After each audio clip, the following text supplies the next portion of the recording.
그 볼티모어 선지라고 하는 신문이 있어요. 그 신문사가 신문 구독자들한테 이제 설문조사를 했습니다. 당신의 인생이 딱 1년만 남았다면 당신은 어떻게 살겠냐?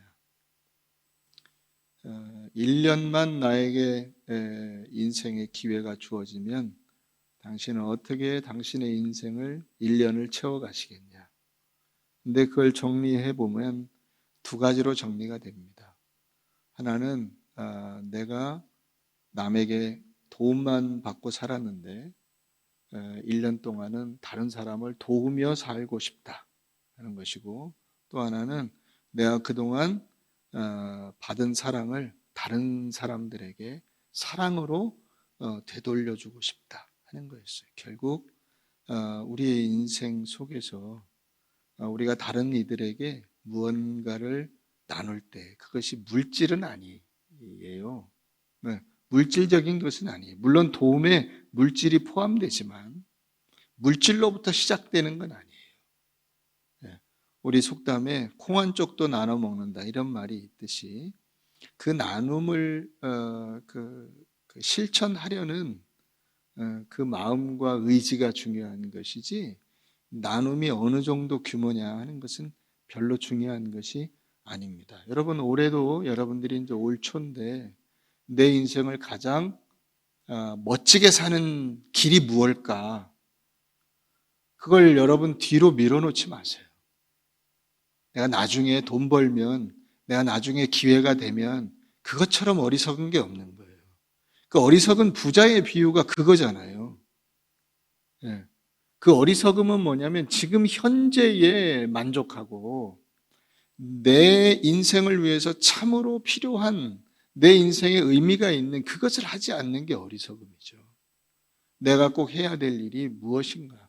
하나님께서 나에게 맡기신 일이 무엇인가 하는 것을 생각해 볼 수 있는 여러분들이 되시면 좋겠고, 그 생각에 의해서 여러분들이 판단하시는 대로 올해 남은 인생을 사시면 좋겠어요.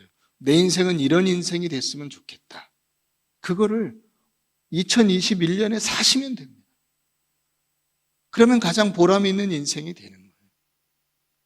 그러면 아마 여러분들에게도 여러분들에게 2022년도 더 의미 있게 다가오지 않을까 싶습니다.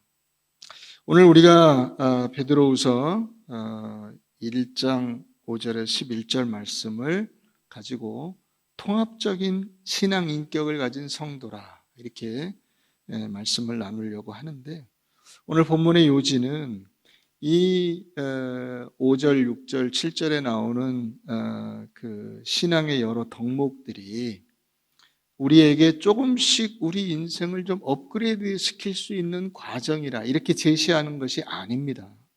그런 거 아니에요. 그러니까 우리가 조금씩 좋아져서 믿음의 덕을 덕의 지식을 지식의 절제를 이런 식으로 조금씩 업그레이드 돼서 그 업그레이드된 인생으로 네 인생을 완성시켜라 이런 뜻이 아니에요. 하나님은 이미 우리를 새롭게 하셨어요.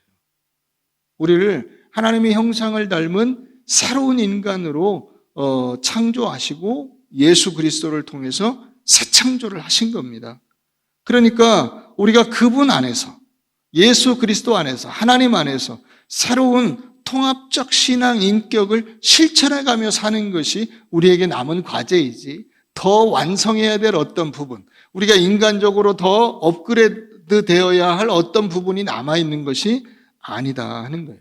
그래서 이제 그분을 본받아 그 은혜와 사랑의 삶을 살아가야 된다 하는 것이 오늘 본문의 내용입니다. 우리가 이제 이 그 본문 중에서 특히 5절, 6절, 7절을 많이 오해하시는 것이, 조금 아까 말씀드린 것처럼 뭔가 이렇게 더하는 식의 그런 개념으로 이해하는 거예요. 그건 마치 이렇게 생각하는 거하고 비슷해요. 네가 훌륭한 사람이 되는 길은 뭐냐? 그러면 우선 좋은 학교에 다녀. 그 학교를 졸업하고 좋은 직장에 가. 그래서 돈을 벌고 사회적인 지위를 올려.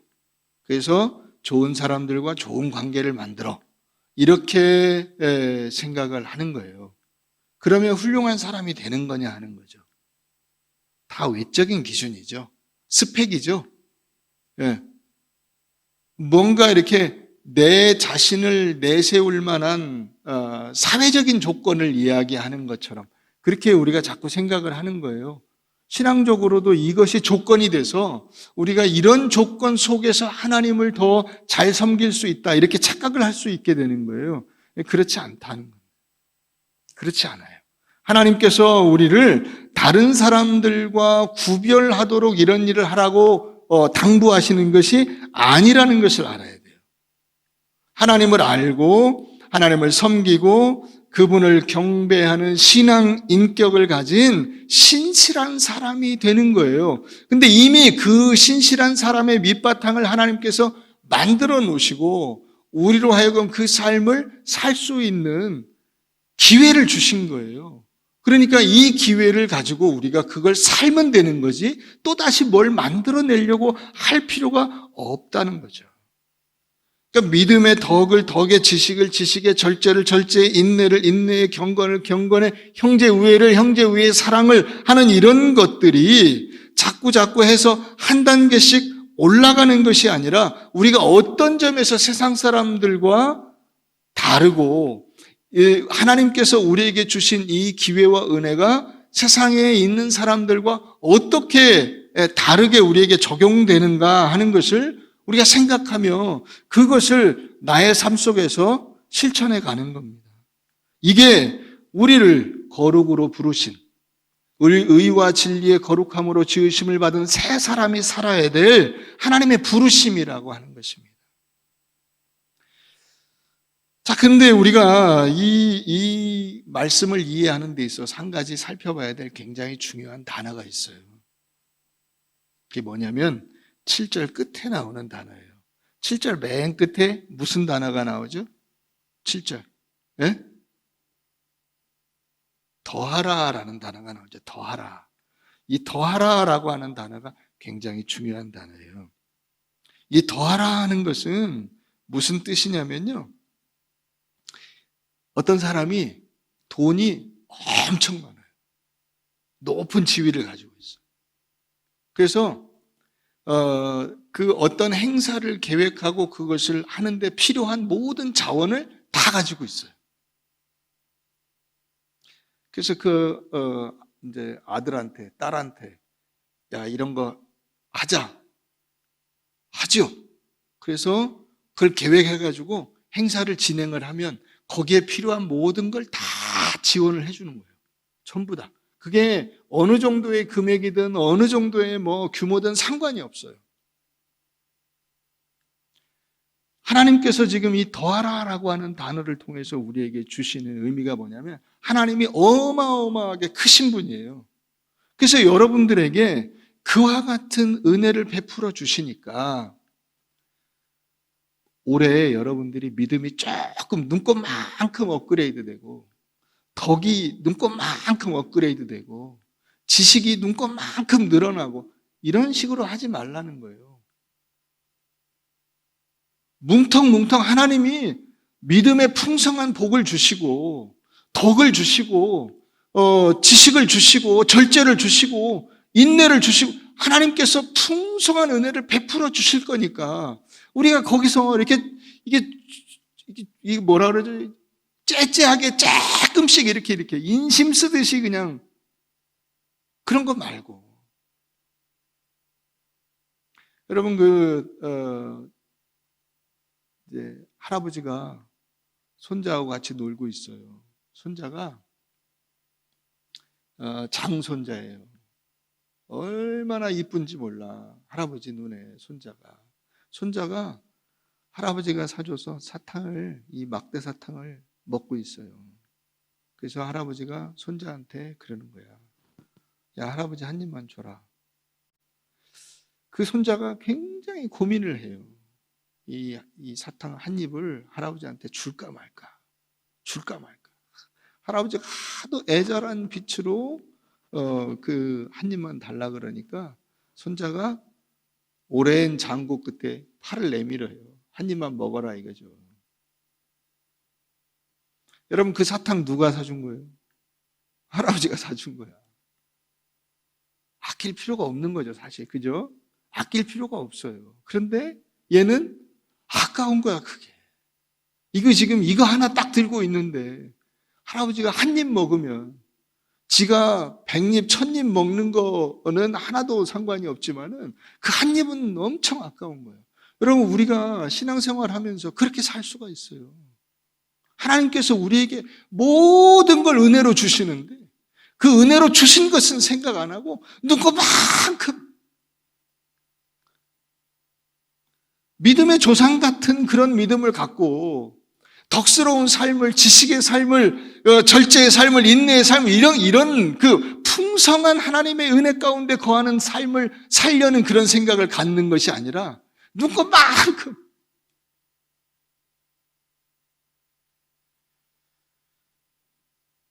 하나님이 엄청나게 풍성한 온 우주를 지으신 분이잖아요.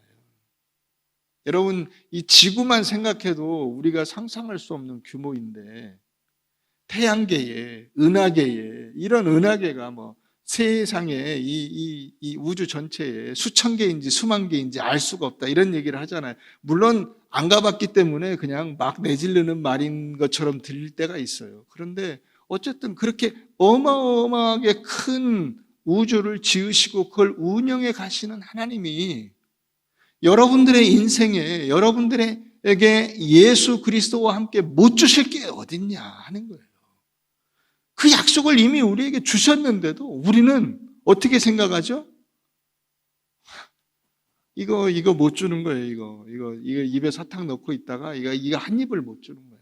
하나님께 이 한 번을 헌신하고 한 번을 충성하고 하나님 앞에 내 인생을 드리는 그것에 대해서 눈꽃만큼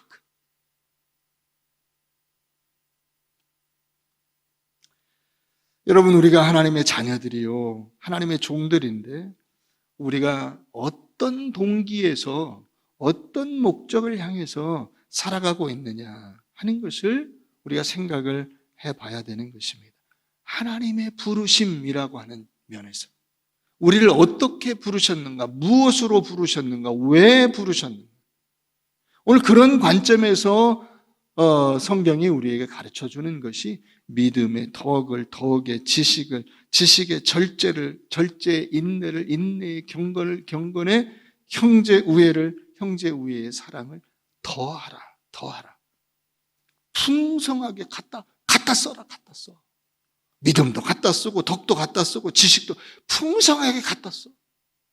그래서 너가 얼마나 하나님의 그 사랑과 은혜 속에 넉넉한 인격과 성품을 가진 사람인가 하는 것을 만들어내라는 거예요. 못할 일이 없죠. 못할 일이 없어요. 그런데 우리는 그렇게 하지 못해요.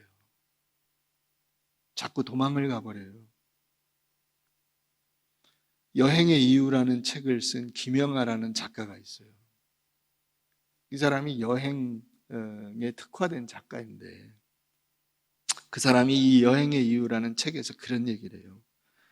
자기는 삶이 힘들면 36개 주랭랑을 친대요.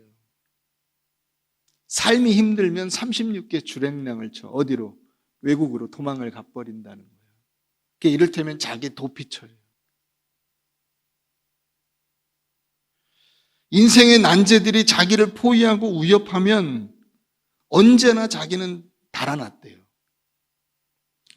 적과 싸움을 할 때 자기의 힘과 능력을 알 수 없기 때문에 내가 한 발짝 물러서서 제3자의 입장에서 내 삶을 보게 되면 자기 삶을 더 잘 살 수 있다, 이렇게 얘기를 해요. 저는 여러분들에게 여행을 가지 말라고 이 얘기를 하는 것은 아니에요. 여행 가야죠. 그 풍성한 세상의 이 지식과 상식을 경험하고 세상을 넓게 경험하고 그것을 가지고 내 인생을 더 멋지게 사는 것은 좋은 일이에요. 그런데 내 인생의 적을 만나서 그 적으로부터 도망을 가기 위해서, 도피하기 위해서 수시로 그것을 물론 내가 감당하기에 너무 힘들어요. 그 말이 무슨 말인지는 알아요. 근데 여러분, 우리가 하나님께서 우리를 부르신 것이 그런 어려움이 없다라고 하나님이 모르시고 우리를 보내신 것은 아니에요. 우리를 이미 고린도전서, 이 베드로전서에서 말씀하신 것처럼 이방인과 나그네로 부르신 거거든요. 인생 자체가 여행이라고. 이방인과 나그네. 우리의 인생 자체가 하나님의 나라에서 나와서 다시 하나님의 나라로 돌아가는 여행이에요. 이 세상을 살아가는 삶의 여건이 그렇게 호락호락하지 않다는 것을 하나님이 알고 계세요. 아시기 때문에 말씀하신 거예요. 내가 세상 끝날까지 너희와 항상 함께 있으리라는 약속을 그래서 주신 거예요. 힘들다는 거 알죠. 하나님께서 그것을 그래서 우리로 하여금 서포트해주고 붙잡아주고 지켜주고 도와주시기 위해서 우리에게 이 임마누엘 예수 그리스도를 보내주신 거예요. 근데 우리는 자꾸만 어떻게 하려고 하냐면 자꾸 남에게 그 책임을 떠넘기려고 해요.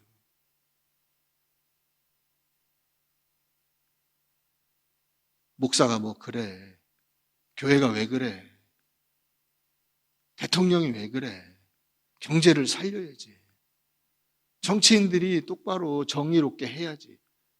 여러분, 그렇게 우리가 누군가를 비난하고 그 사람들에게 책임을 묻고 그렇게 하는 것이 다른 한편으로 보면 어떤 의미가 있는지 아세요? 내가 할 일을 그 사람들에게 떠넘기려고 하는 의미가 있어요. 목사가 똑바로 해야 내가 신앙생활을 할 거 아니야. 교회가 제대로 돼야 내가 그 교회를 다닐 거 아니야. 대통령이 똑바로 나라를 이끌어야 내가 그 국민으로서 살 거 아니야. 이런 속마음들이 우리의 속에 있어요. 그래서 그 사람들한테 책임을 떠넘기는 거야. 니네 똑바로 해. 그러면 니네가 똑바로 하면 나는 똑바로 안 해도 괜찮지 뭐. 내가 뭐 일개 성도인데, 내가 일개 국민인데 뭐 내가 똑바로 해야 돼? 항상? 대통령이 해야지? 목사가 해야지? 교회가 해야지? 아니죠.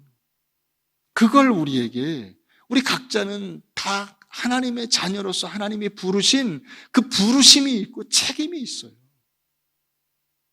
그걸 감당해야 되는 거예요. 자기는 그렇게 함으로써 책임을 그 사람들에게 그 존재의 그 기관에 떠넘겨버리고 내가 내 마음대로 살아가는 식이 되어버리는 경우가 많이 있는 것입니다. 뿐만 아니라 우리가 신앙 안에서 이 책임을 어디에 또 밀어놓냐면 내세에 밀어놓아요. 내세에. 나는 예수 믿고 천국 갈 거야. 여러분, 그 천국에 갈 때까지 그럼 나는 어떻게 살 거냐 이거예요. 예수님이 다시 오실 때 하나님께서 나에게 큰 상급을 주실 줄로 믿습니다. 그러면 그 상급을 받을 때는 그렇다 치고 지금 나는 지금부터 내가 하나님이 주시는 그 은혜와 기쁨 속에 살아야지. 지금 나는 어떻게 살 거냐 하는 거죠. 그 나라가 오기까지 예수 그리스도께서 다시 오셔서 나를 부르시고 나를 칭찬하시고 내게 그 10달란트 10문화를 상급으로 주시기까지 그럼 나는 지금 어떻게 할 거냐.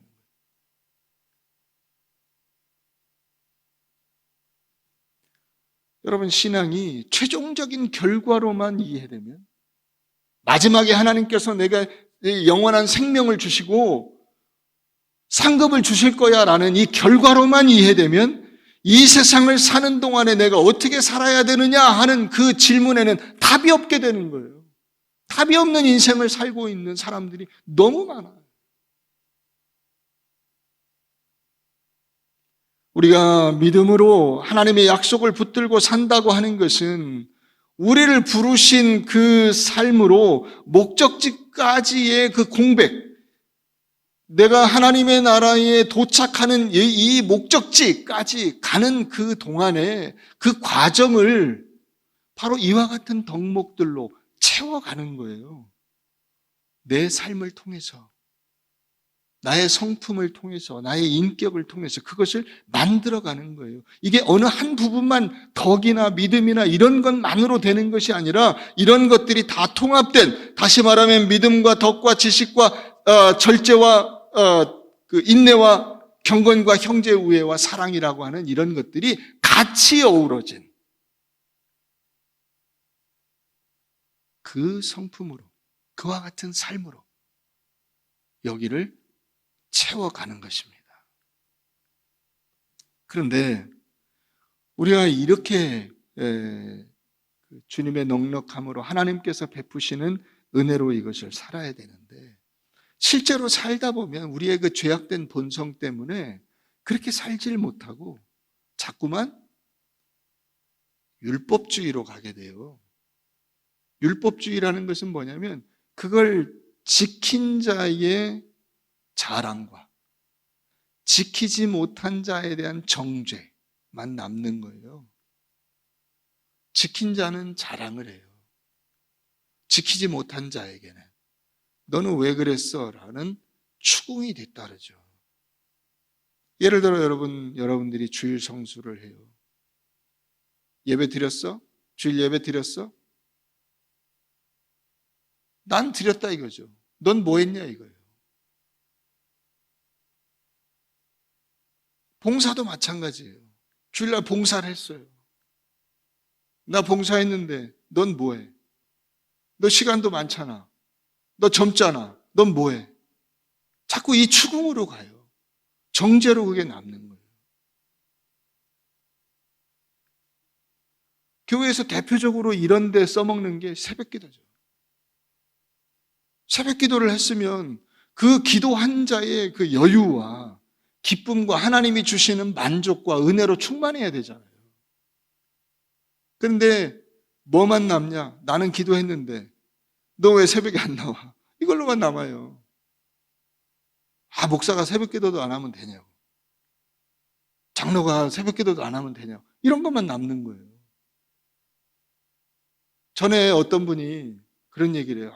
목사님, 우리 교회도 기도 운동을 대대적으로 펼쳐야 될 것 같아요. 기도 운동. 기도 운동을 해야 되는데, 뭐냐면 자기는 새벽기도 나오는데 새벽기도 안 나오는 사람이 너무 많다는 거예요. 다 새벽기도 나와야 된다는 거야. 그게 율법주의예요. 새벽기도 해야죠. 새벽에 기도하는 것은 좋은 일이에요. 그런데 내가 새벽에 기도했다는 것 때문에 나는 기도했는데 너는 왜 새벽 기도를 안 해? 로 가면 이게 율법주의예요. 기도한 자의 여유와 그 기쁨과 감사가 넘쳐야지. 다른 사람에게 나 했는데 너 기도 안 했잖아. 이걸로 가면 기도했다는 그 기쁨과 만족은 도대체 무엇이란 말입니까? 우리가 신앙생활을 잘못하면 이렇게 할 수가 있는 거예요. 여러분, 하나님은 인격적인 하나님이세요. 믿으십니까? 그래서 하나님은 강요하지 않으신 거예요. 이게 참 우리로서는 납득하기 어려운 점이에요. 한동안 교회에서 그런 얘기했어요. 하나님께서 강권적으로 역사하셔서 나를 끌어다가 여기 앉히셨다.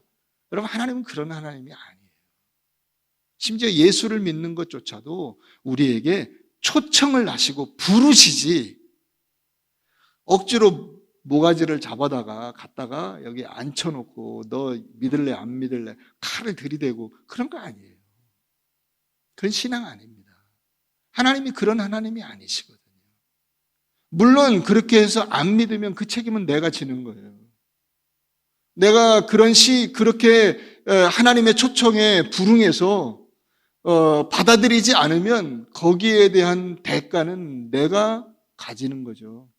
그래서 그게 궁극적으로는 믿지 않으면 결국 어떻게 되는 거예요? 영원한 멸망에 처하게 된다. 예수를 믿으면 영원한 생명으로 가는 거고, 영원한 생명이라는 것은 하나님과의 관계를 말하는 거예요. 하나님과 교제할 수 있는 자리에 서게 된다는 것이고, 영원한 멸망이라는 것은 하나님과의 관계가 완전히 단절돼서 이제 도저히 하나님께로 나아갈 수 있는 길 자체가 막혀버린다는 것이지. 그게 멸망이죠. 그래서 3절에 보면 이렇게 되어 있어요. 그의 신기한 능력으로 생명과 경건에 속한 모든 것을 우리에게 주셨어요.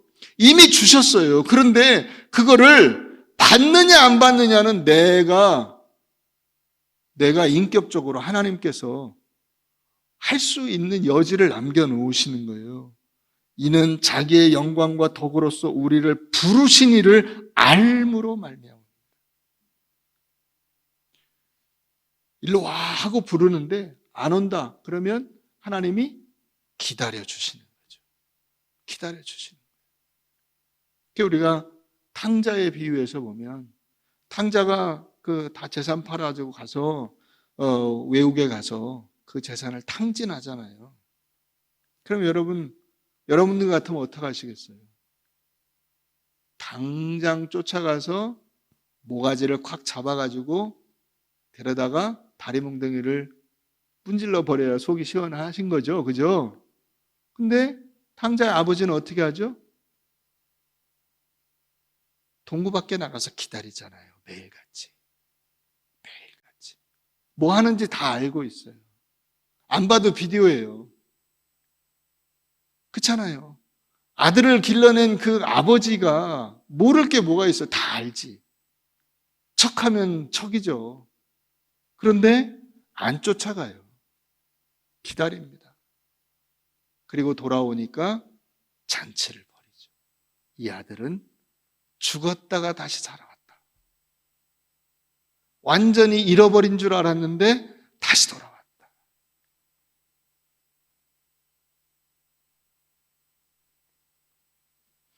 우리가 이 오늘 본문에 나오는 이 열매 같은 열매들이 무엇이냐? 이런 덕목들이 무엇이냐? 우리 갈라디아서 5장을 한번 가보십시다.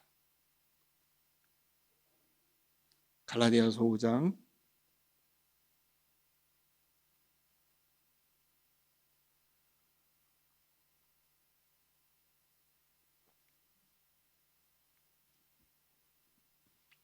22절이에요. 오직 성령의 열매는 사랑과 희락과 화평과 오래 참음과 자비와 양선과 충성과 온유와 절제니 이 같은 것을 금지할 법이 없느니라. 이걸 금지할 법이 없다는 것은 하나님께서 부른 하나님의 사람들이 갈 길은 이 길밖에 없다는 것이고 세상이 그것을 막을 수가 없다는 거예요. 하나님의 사람들이 사는 이 삶을 세상 사람들이 방해할 수가 없어요.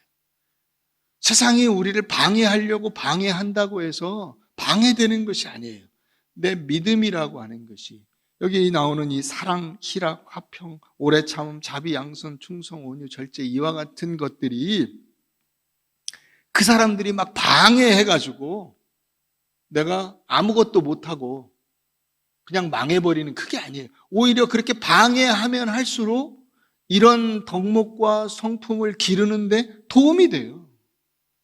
그래서 박해와 그 어려움들이 다가올 때 그 사람들이 이것을 기르는 방법이 뭐였냐? 그게 순교였어요. 순교. 죽이면 죽는 거예요.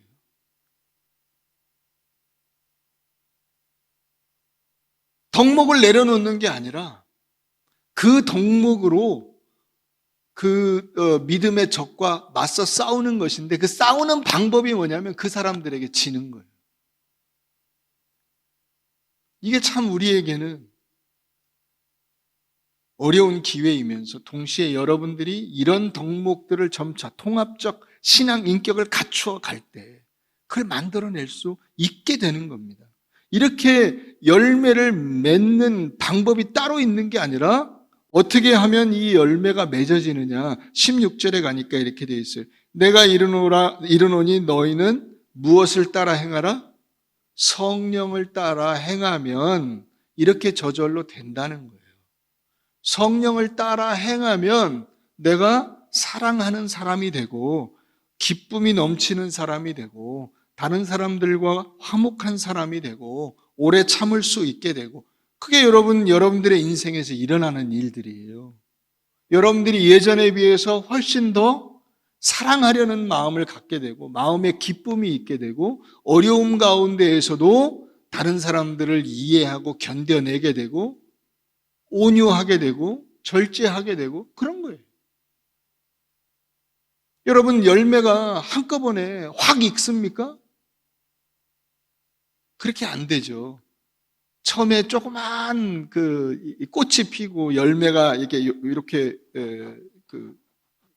요만한 눈꽃만한 것이 맺어지다가 그게 점점점 커지기 시작하면서 색깔이 변하고 그런 거잖아요.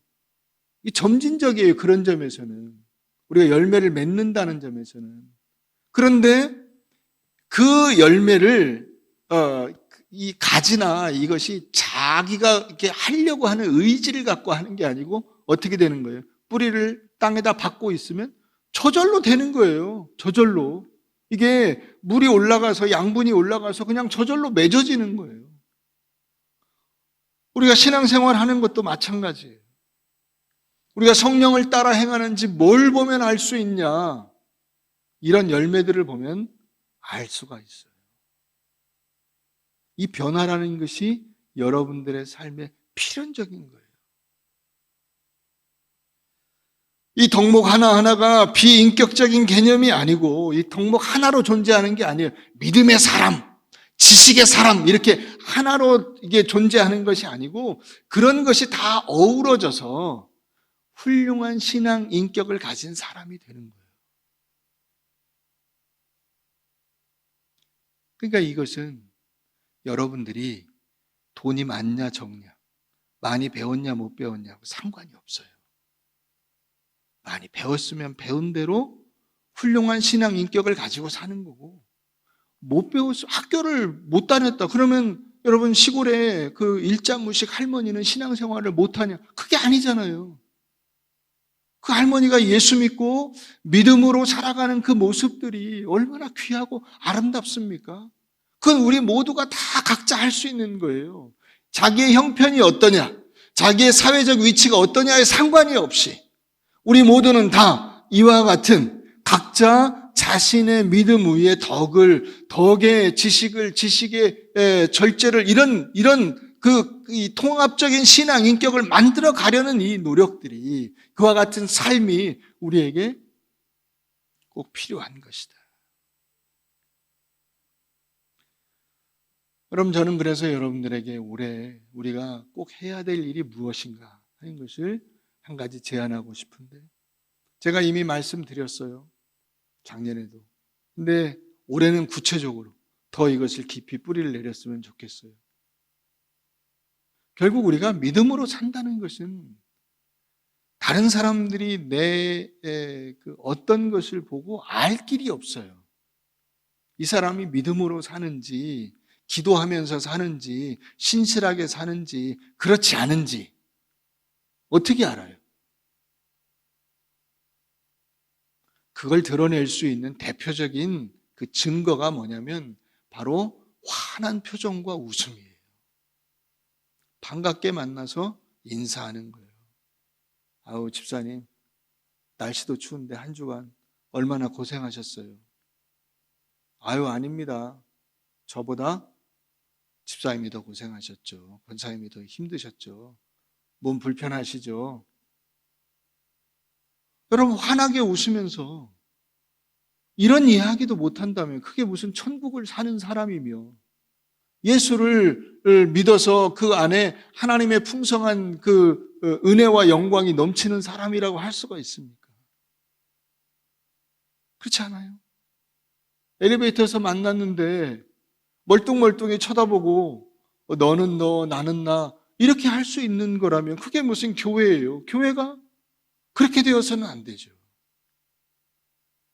우리가 살아가는 이 신앙의 원리라고 하는 것이 결국 우리의 삶을 통해서 드러나는 것인데, 그 드러나는 대표적인 증거가 뭐냐? 환한 표정과 밝은 웃음과 미소와 여유로움과 넉넉함과 반가운 인사말과 이런 것들이죠.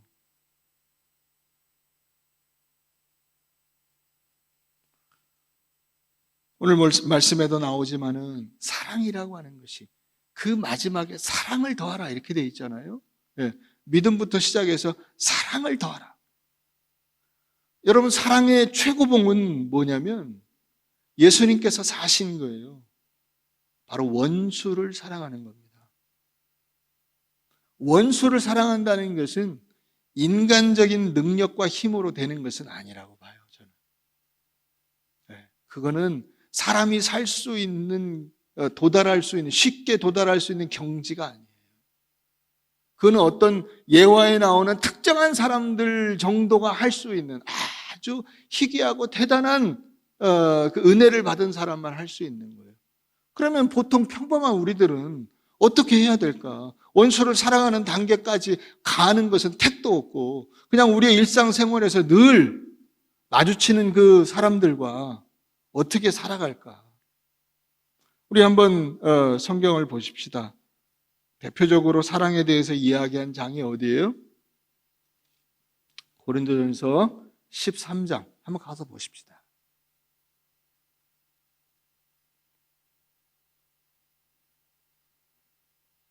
고린도전서 13장.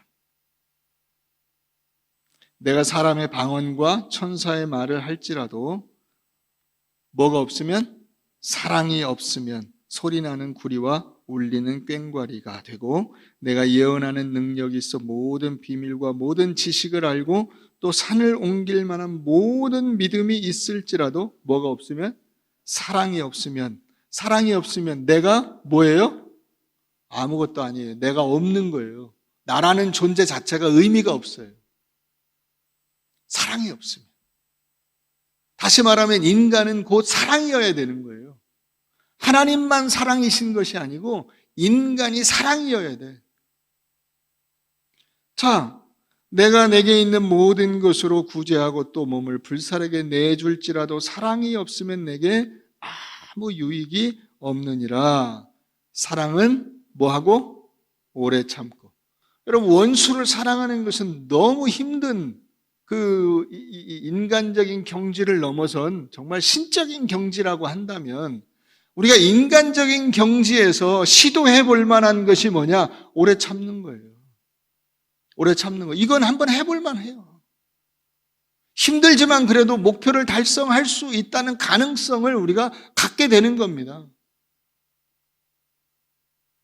사랑은 오래 참고 사랑은 온유하며 시기하지 아니하며 자랑하지 아니하며 교만하지 아니하며 무례히 행하지 아니하며 자기의 유익을 구하지 아니하며 성내지 아니하며 악한 것을 생각하지 아니하며 불의를 기뻐하지 아니하며 진리와 함께 기뻐하고 모든 것을 참으며 모든 것을 믿으며 모든 것을 바라며 모든 것을 견디느니라. 이거 인간적인 힘으로 하는 거 아니에요. 그걸 나타내는 말이 7절이에요. 모든 것을 참고 믿고 바라고 견뎌. 이건 하나님이 주시는 은혜로 하는 거예요.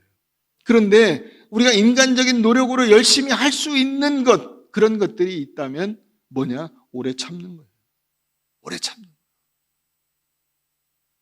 여러분, 다른 사람에게서 내가 정말로 화가 나는 어떤 모습,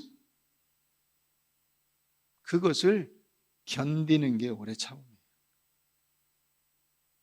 볼 때마다 짜증나는 그거를 입 꽉 다물고 참을 때는 여러분 웃을 수가 없어요. 그죠? 참는데 웃으면 그건 좀 이상한 사람이죠. 제정신이 아니에요. 가서 정신과에 진단을 좀 받아봐야 돼. 참을 때는 이를 악물고 참는 거예요. 근데 상대방에게서 볼 때마다 짜증이 나. 그래도 참는 거죠. 그리고 무례히 행하지 않는 겁니다. 사랑이라는 것은 그 상대방한테 내 진심을 이야기하는 게 사랑이 아니에요. 내가 너를 얼마나 사랑하는지 알아. 이래가지고 막 분노하면 그 사랑이 아니죠.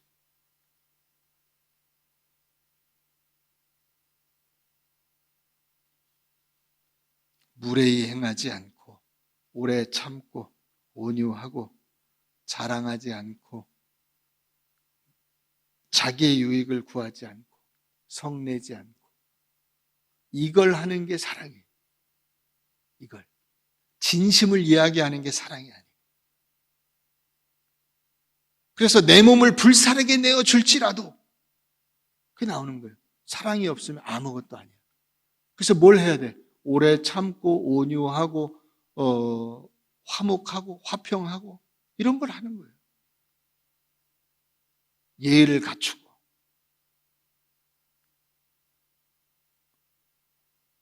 내가 상대방을 조종하고 강요하고 그 상대방을 모가지를 끌어다가 여기 앉히고 발로 밟는 게 아니고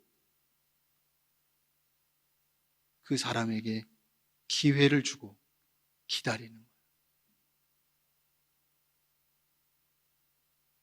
이걸 하기가 어려운 겁니다.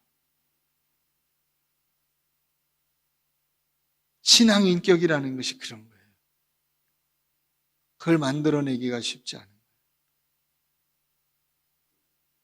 여러분, 그러니까 고린도전서 13장이나 갈라디아서 5장이나 베드로후서 1장 5절에서 7절이나 이 내용들이 결국 우리에게 제시하는 것이 뭐냐면 우리가 불확실하고 절망적인 현실을 살아가잖아요. 그죠? 우리의 앞길을 우리가 사실 예수님이 다시 오시고 하나님께서 새하늘과 새 땅을 주신다는 것은 알지만 그건 최종적인 결론이요. 그 과정에 어떤 것들이 있을지는 우리는 전혀 알 수가 없어요. 그런데 그 하나님의 이 부르신 부름의 길을 가는 우리의 삶의 목표, 그 삶의 과정, 하나님께서 우리를 부르신 그 방향, 내가 가야 할 길, 거기서 내가 내 삶을 채워야 되는 그 구체적인 내용들, 그게 뭐냐? 바로 고린도서 13장이요, 갈라디아서 5장 22절 이하요, 베드로후서 1장 5절에서 7절 말씀인 거예요. 그것들로 우리의 삶을 채워야 되는 거예요. 그게 오늘 본문의 내용 전체를 종합해서 제목으로 만든 거예요. 통합적인 신앙 인격을 가지는 거예요. 훌륭한 믿음의 사람이라는 것은 대단한 사람이 아니고 돈이 많거나 어떤 위대한 업적을 남기는 사람이 아니라 여러분들의 삶의 자리에서 오래 참고 온유하고 다른 사람들에게 함부로 하지 않고 예의를 다하고 최선을 다해서 그 뒷감당을 해내는 사람들이에요. 말씀을 정리하겠습니다. 여러분들이 여러분들을 부르신 하나님의 그 신실하심과 불변하는 약속 안에서 소망 가운데 넉넉한 웃음과 여유로움으로 주님의 마음을 잘 드러내고 그렇게 살아가는 여러분들 되시기를 주의 이름으로 축원합니다.